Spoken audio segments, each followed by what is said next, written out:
The phone call came on a Tuesday afternoon. The rain was tapping softly against my kitchen window. It was my son, Michael. His voice was tight, strained. "Mum, we need you," he said. "It's Sarah. The baby won't stop crying, and we haven't slept in 2 days. Can you come?" I looked around my quiet little house. The tea was still warm in my cup. My book was open on the table. "I'll be there in an hour," I said without a single thought.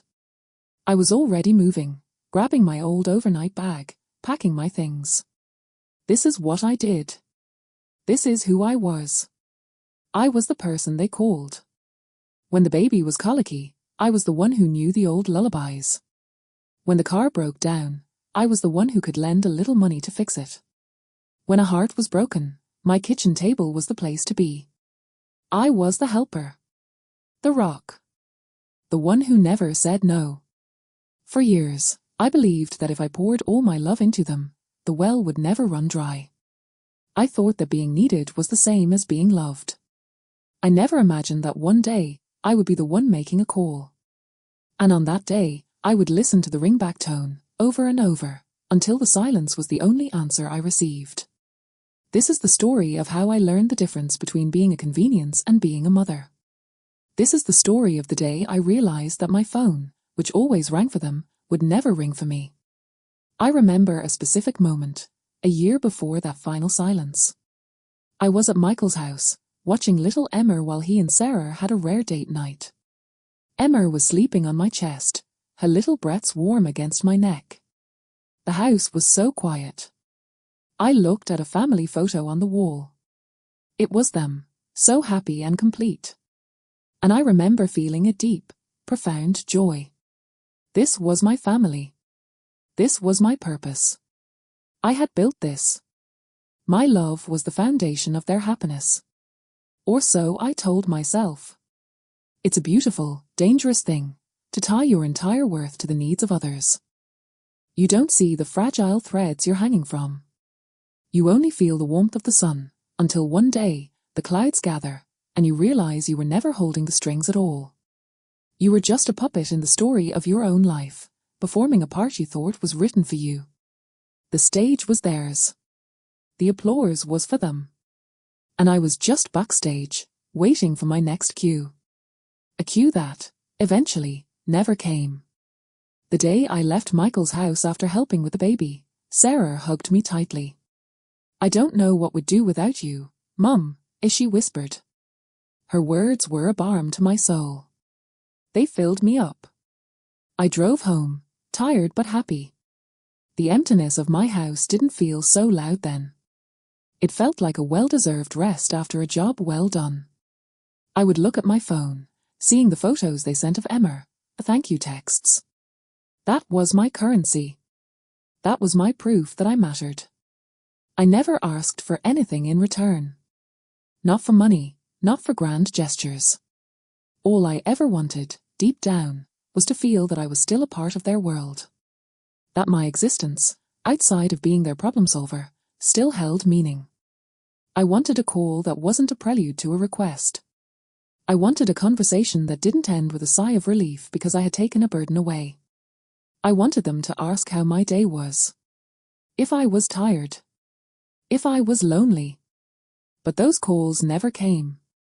And for a long time, I convinced myself it was okay. Because I was the strong one. I was the helper. And helpers don't need help. Or do they? The first crack, though I didn't see it as one at the time, was on my 65th birthday. It was a bright, Saturday morning. I had baked a cake, a simple vanilla one, just in case. I didn't expect a party. My children were busy with their own lives. But I suppose a small, childish part of me hoped for a surprise. The phone did ring. It was my daughter, Chloe. "Happy birthday, Mum," she chirped. "Listen, I'm in a huge rush. This project at work is insane. But I've booked you a lovely bouquet online. It should arrive by noon. Love you. Gotta run." The call lasted 47 seconds. I thanked her, told her to work hard, and hung up.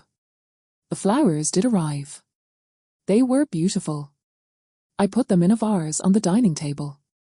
And I sat there, looking at them. They were perfect and impersonal. They were a task that had been completed. A checkbox ticked. Send Mum birthday flowers. It was done. I felt a hollow space open up inside my chest.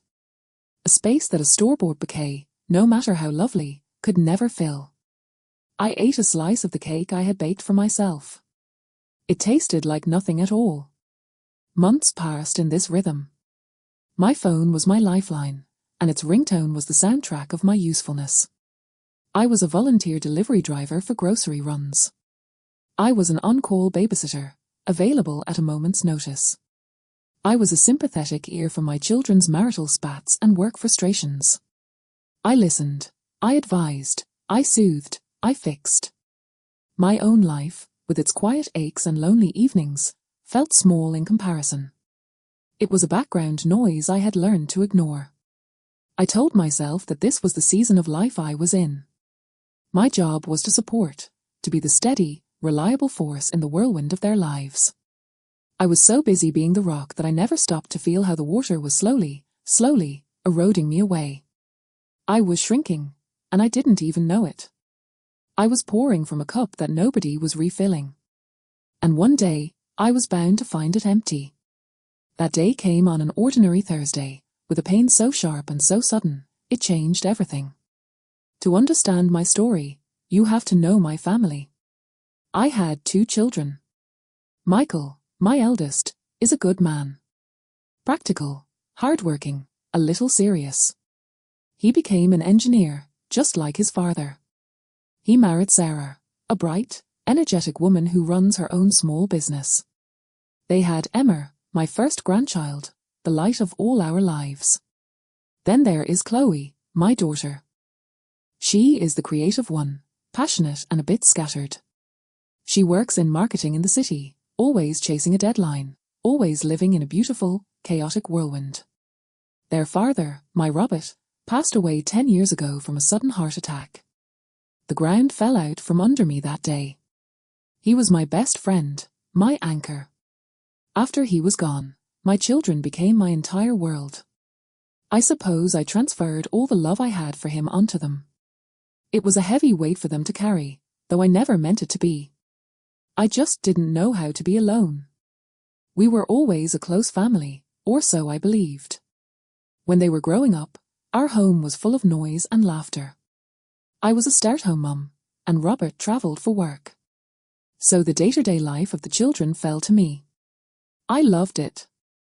I was the room mother, the bake sale organiser, the shoulder to cry on after a bad day. I defined myself through my care for them. When they left for university, the silence in the house was deafening. I felt I had lost my purpose. Robert and I were supposed to travel, to rediscover each other, but then he was gone, too. And just like that, my nest was not just empty, it felt abandoned. So when Michael and Chloe started their own adult lives, and slowly began to need me again, even in small ways, it felt like a homecoming. It felt like I was useful again. I was mum again. My house is a small, 3-bedroom semi-detached, filled with 30 years of memories. Every corner has a story. The scratch on the kitchen floor from when Michael tried to move the fridge. The faint pencil marks on the doorframe charting their growth. After Robert died, the children suggested I might want to downsize. But I couldn't. This house was my last connection to the life I had built, to the family we had been. It was my museum, and I was its curator. When Michael and Chloe visited, which was usually for a reason, the house would come alive again. For a few hours, the silence would be chased away by the sound of their voices. But the moment they left, the silence would return, deeper and heavier than before. I would busily clean up, the clatter of dishes filling the void, trying to hold onto the echo of their presence. My social life was small. I had a few friends from my old neighbourhood, but many had moved away to be closer to their own grandchildren. I had my books. I had my garden. I had my routines. My weekly phone call with my sister, who lived in another country, was a highlight. She would always ask, "Ian, how are you, really?" And I would always answer, "I'm fine, dear. The children keep me busy." I said it with pride. It was my shield against the pity I feared. I didn't want anyone to think I was a lonely old woman. Because I wasn't lonely. I was needed. Being needed is a powerful antidote to loneliness. It makes you feel visible. It makes you feel important. What I didn't understand was that it was a conditional visibility. I was only visible when there was a problem to be solved. My relationship with my children was built on this foundation of my unwavering availability. I never said no. Not once. If Chloe needed me to wait for a parcel because she wouldn't be home, I would cancel my own plans. If Michael needed a last-minute babysitter, I would drive across town in rush hour. I was their safety net. And I loved being that for them. I truly did. But slowly, without me noticing, the dynamic had shifted. I was no longer just mum. I was a resource. A reliable, free, and highly efficient resource. Our conversations became transactional. They would start with a "Hi, Mum, listen," and end with a "Thanks, Mum, you're a lifesaver." The life in between those lines, my life, seemed to fade into irrelevance. They knew the version of me that existed to serve them. They had forgotten the woman who loved foreign films, who wanted to learn Italian, who was secretly afraid of the dark. They had forgotten me. I remember one time, I was having a particularly hard week. It was the anniversary of Robert's death, and the grey weather had sunk into my bones. I felt a sadness so heavy it was a physical weight. Chloe called, her voice bright and bubbly. She was planning a surprise party for her husband's birthday and needed my help with the guest list and food ideas. I listened. I made suggestions, my voice steady and cheerful. She never once heard the tremor I was hiding. She never asked how I was. When she hung up, after a breezy "I love you, bye," I put the phone down and cried. I cried for Robert. I cried for myself. I cried because I had just performed the role of happy, helpful mum perfectly, and it had taken every last bit of my strength. But the show had to go on. So I wiped my tears, and I carried on. The rock couldn't show cracks. The helper couldn't need help. This was the unspoken rule I had created for myself. And I was its most diligent enforcer. The first time I felt a flicker of something other than quiet devotion was during Emma's 4th birthday party. It was a loud, chaotic, wonderful affair at Michael's house. I was in the kitchen, as I always was, refilling drink pitchers, cutting more cake, washing the endless stream of dishes. Through the window, I could see all the parents laughing in the garden, watching the children play. Sarah's mother, Patricia, was there. She was holding court, telling a funny story, and everyone was laughing. No one asked her to help in the kitchen. She was a guest. I, on the other hand, had naturally gravitated to my post. It was my place. But that day, for the first time, it felt different. It felt less like a position of honor and more like being staff. My back ached. I felt a little invisible. Later, when the cake was served, Emma blew out her candles. Everyone clapped. Michael stood up and said, "I just want to thank my amazing wife, Sarah, for organizing this fantastic party." Everyone cheered. He didn't mention me. I had spent the entire previous day at my own kitchen, baking and decorating the elaborate princess castle cake that was now the center of attention. I had sourced the specific, hard-to-find juice boxes Emma loved. I had sewn the small tear in her favorite party dress. But these were background tasks.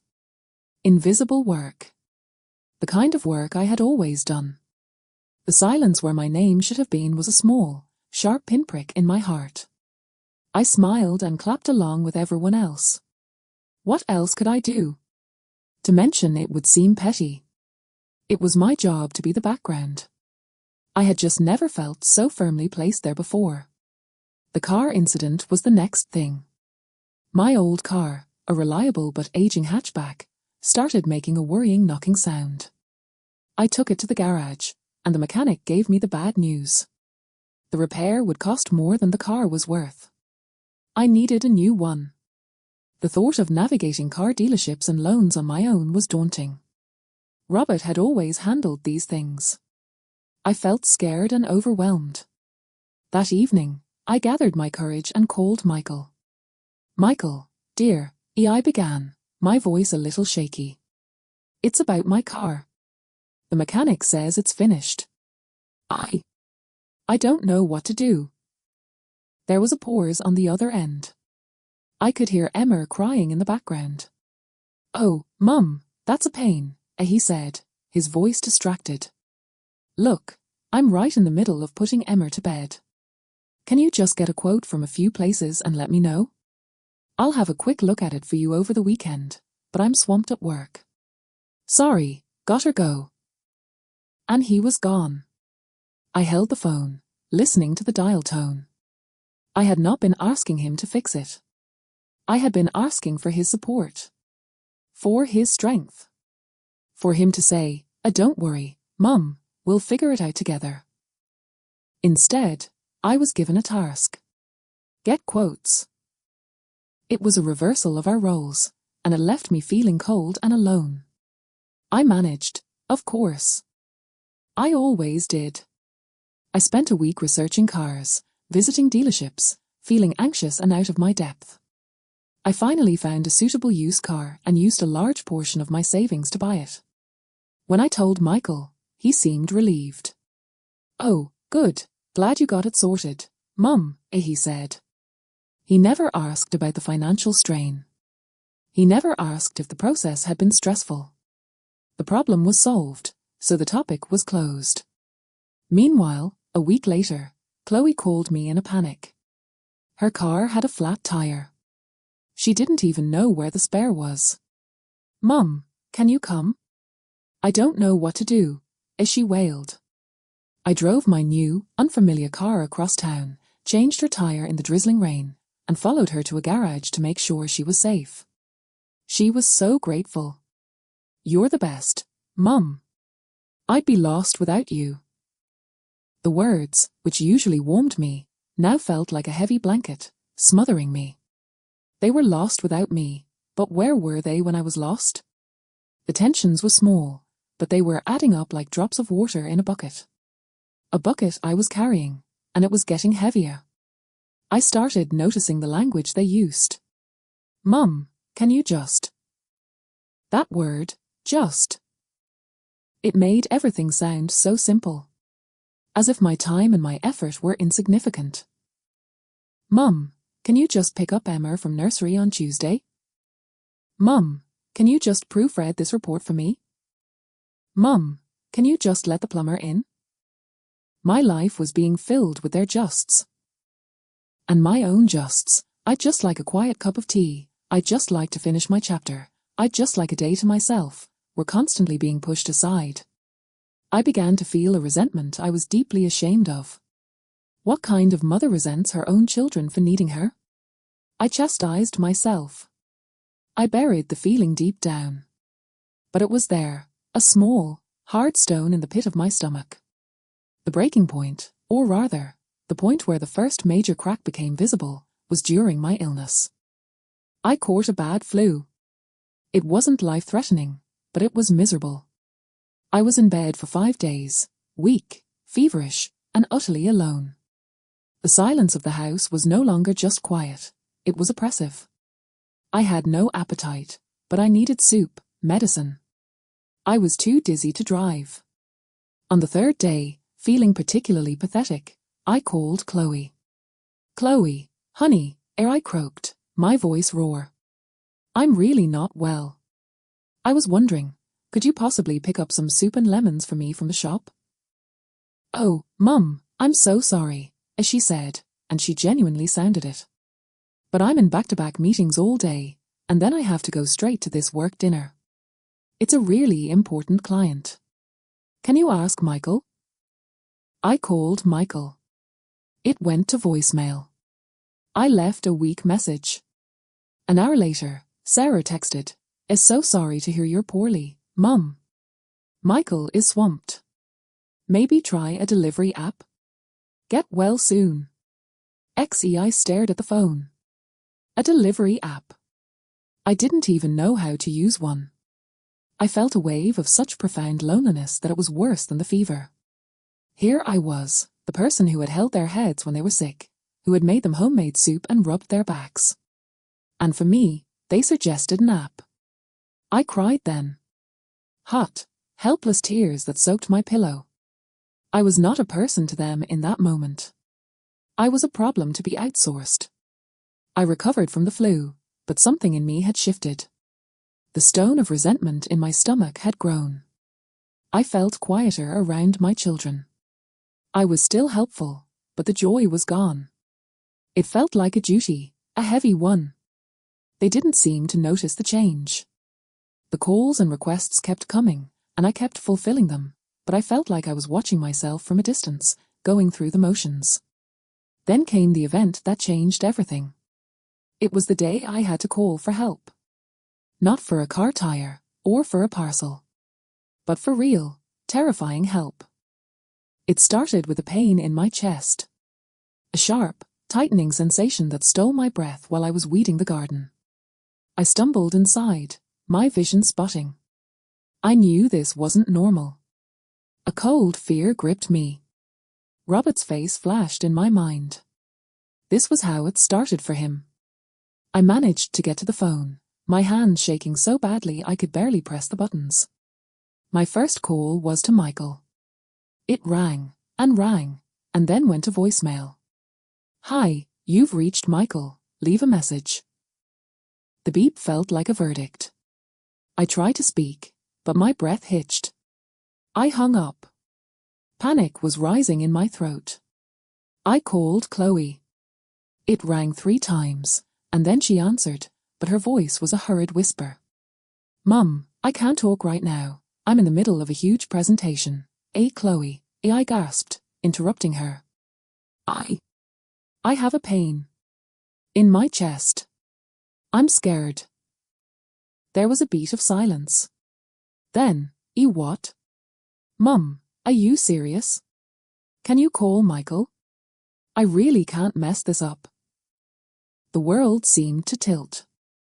In that moment, my daughter's presentation was more important than the terror in my voice. I called him, I whispered. "Okay, well, call an ambulance then. I have to go. I'll call you after." And the line went dead. Silence. The most profound, devastating silence I have ever known.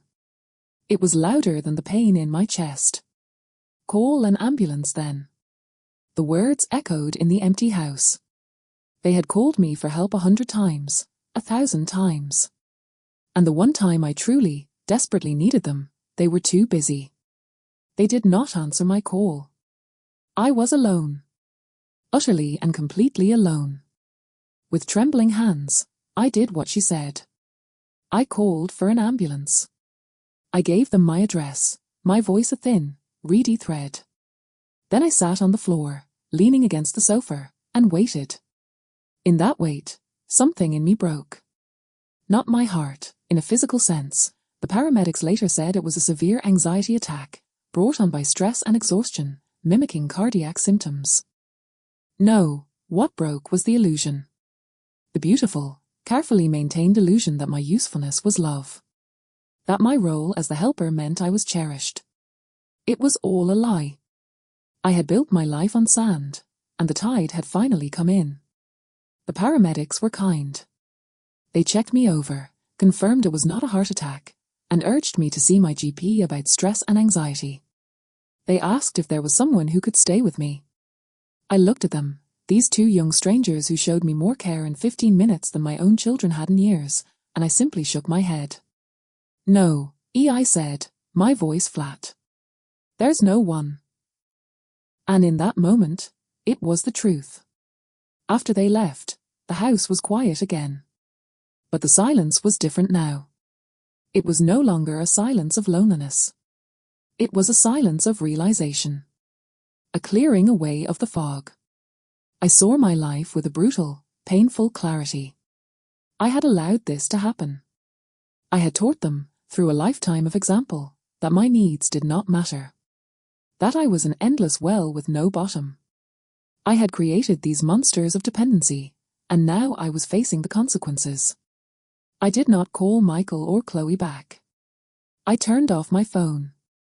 For the first time in my life, I deliberately made myself unreachable. I spent the evening sitting in Robert's old armchair, wrapped in a blanket.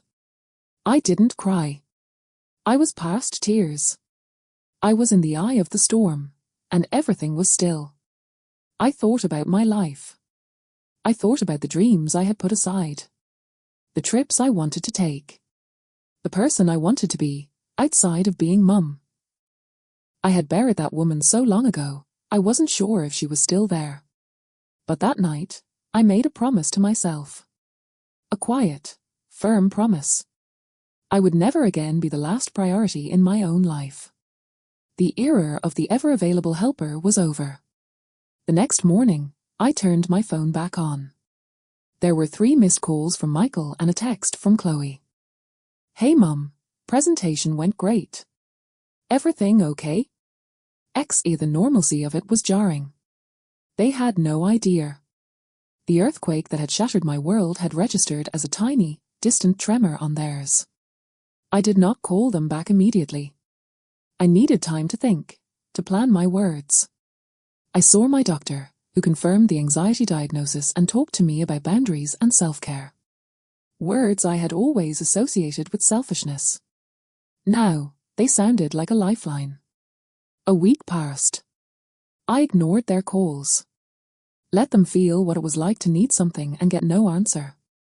It was a harsh tactic, but I felt I needed to make a point. The point was, I exist, even when you don't need me. Finally, on a Sunday afternoon, I invited them both to my house. I said I needed to talk to them. They came, of course. They looked slightly annoyed, a little concerned. "Mum, is everything all right?"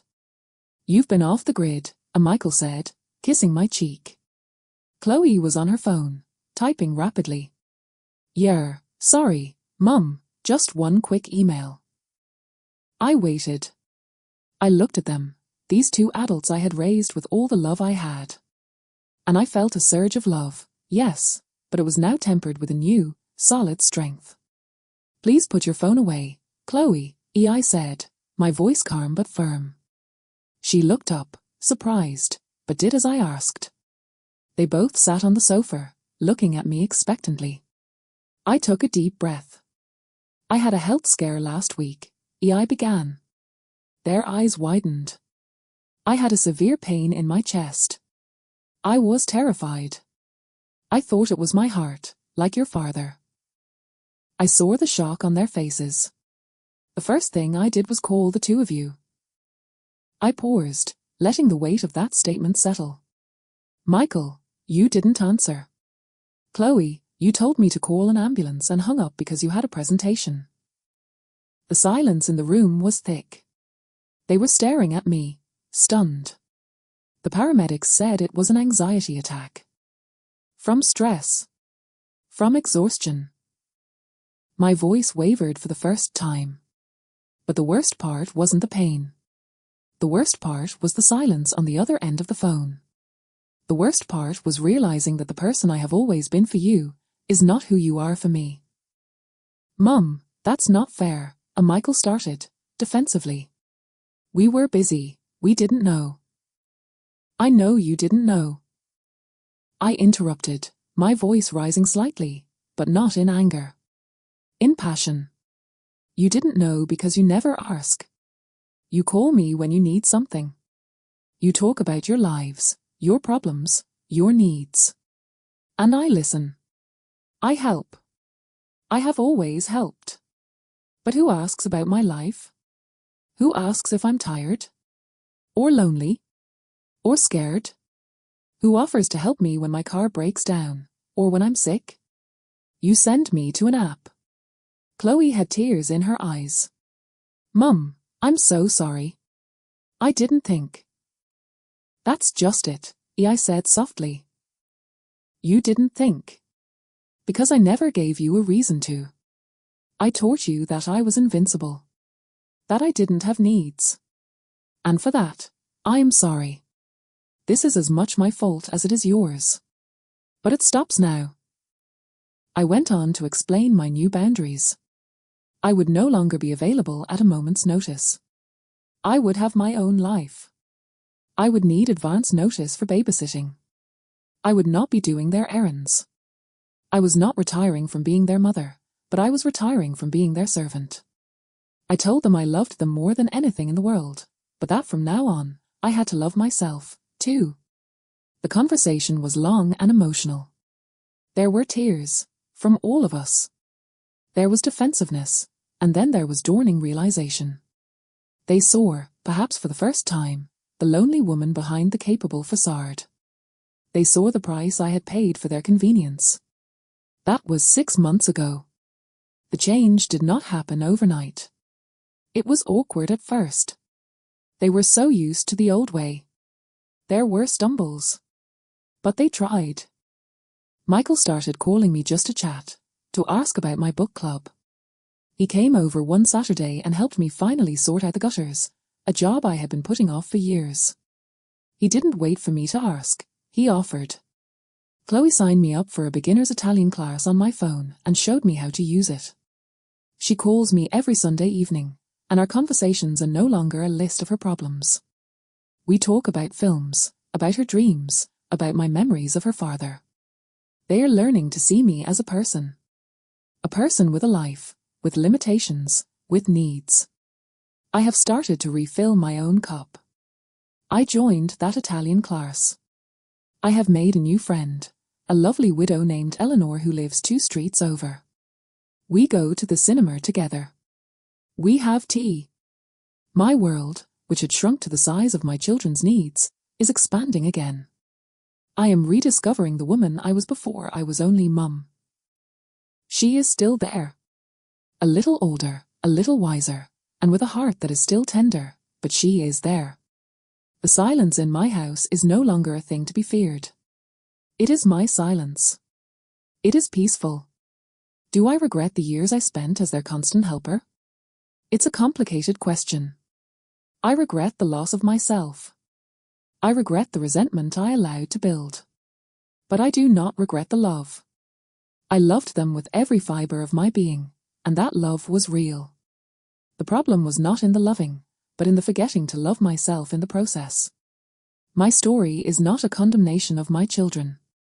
They are good people who fell into a pattern that I enabled. My story is a lesson in visibility.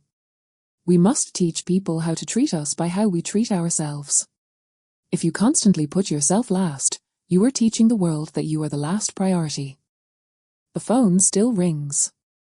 But now, the calls are different. Sometimes, they still need help, and I am happy to give it, within my new boundaries. But other times, the call is just to hear my voice. To ask how my day was. To share a silly joke. The other day, Emma called me all by herself. Narner, as she said, in her little voice. I learned a song at nursery. Do you want to hear it? And she sang to me, Orff-key and beautiful. That call, that was not a request. It was a gift. It was a thread in a new, healthier, more beautiful tapestry we are weaving together. A tapestry where I am not just the helper in the background. I am a central figure, loved for who I am, not just for what I can do. They called me for help, but never answered my call. And in that painful silence, I finally found my own voice. And I learned that it was a voice worth listening to. If you enjoyed the story, please subscribe, like, and let me know your thoughts in the comments.